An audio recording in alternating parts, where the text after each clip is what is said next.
Nasira! Dumating na yung mga school supplies natin! Miss niyo yung sigaw ko, no? Wala na tayong patumpik-tumpik pa. Buksan na natin to. Salamat pala, Flower, no, sa pagpapadala sa atin ng school supplies. Diyos ko, sobrang bigat nito. Ayan na, lumalabas na sila. Woo! Napakahirap naman buksan ng school supplies na to. Sakit sa ngipin ng styrofoam. Nakakangilo siya sa ngipin. Nangingilo yung ngipin ko. Kahin na natin. Napakaganda. Okay, the moment of truth. Ang ganda ng bahay ko na naman! Hala, sira yung bahay! Tingnan nyo, nasira siya, oh! Di bali na ipapaayos ko na lang to. Kaya na lang natin kung nasira yung bubong niya. Pero nandito yung mga bago nating make-up! So this is the Flower Nose Night Unicorn Collection. Tabi na lang muna natin tong bahay na to. Ito lahat ng school supplies ng collection na to. Isa-isay natin. Ito lahat yung kanilang lipstick. Sobrang dami nito. Aanhin ko to sa labi ko. Gusto nilang magkaroon. Eme-eme ka, tas hindi ka naman pala nakafollow sa akin. Meron siyang kulay purple. Ganito yung shades nila. Merong color white. Grabe, sobrang ganda ng kulay, oh. Ang cute. And more on nude yung mga colors niya. And of course, hindi talaga nawawala sa collection nila yung kulay pink. And ganito yung shades nyo. Tapos na tayo sa napakaraming lipstick. Meron din silang mga lip liner. And ganito sila ka-pretty. Meron din tayo ditong mga hair clips. Tingnan nyo naman kung gaano kaganda yung details niyan. And ganito yung itsura nyo. Diba sobrang cute sa mukha ko? Meron tayo ditong 3 powder case. And ito yung mga cases niya. And ito yung mga powder na ilalagay natin sa powder case. Buksan natin. Ala, sobrang cute naman. Ipasok natin yung ating powder. And ganito yung itsura niya kapag binuksan natin. Diba? Sobrang ganda.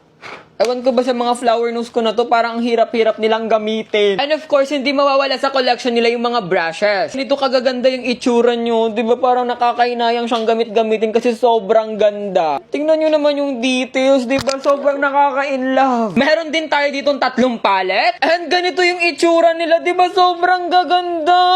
Nakakaiyak sa ganda. Ito yung shades ng purple, diba? Sobrang colorful niya. Ito naman sa white. And ganito yung palettes ng kulay pink. Nakakahinayang silang gamitin. Eto naman yung mga blushes natin. Diba? Sobrang dami. Kaya ang suswerte talaga ng mga followers ko sa akin, no? Meron tayo itong 5 blushes. Ganito yung shade ng kulay white. Grabe, ang ganda. Nakaka-inlove. Ganito naman sa kulay purple. Neutral pink. And ganito yung shade ng kulay pink. Ay, nakakatuwa lang kasi merong kulay black at kulay green sa collection nila. Ganito yung shade ng kulay black. Ganito yung usong blush ngayon. And ganito naman sa kulay green, di ba? Sobrang nakaka-inlove, para siyang bronzer. Meron din tayong eyeshadow palette at pwede siyang gawing keychain. And tingnan nyo naman kung gaano sila ka-cute. Ganito yung shade ng kulay pink, di ba? Sobrang cutesy. And eto naman yung sa kulay purple. Di ba? Sobrang cute na anik-anik neto. Like pwede mo siyang dalhin kahit saan ka pumunta. Talagang makakapag-retouch ka. And of course, marami din siyang powder puff na kasama. And of course, yung pinakang paborito ko sa part ng collection nila, yung mirror. Talagang lahat ng mirror ng Flower Nose is gustong-gusto ko. And meron siyang maliit na ganitong kasama. And ganito kagaganda yung mga itsura nila.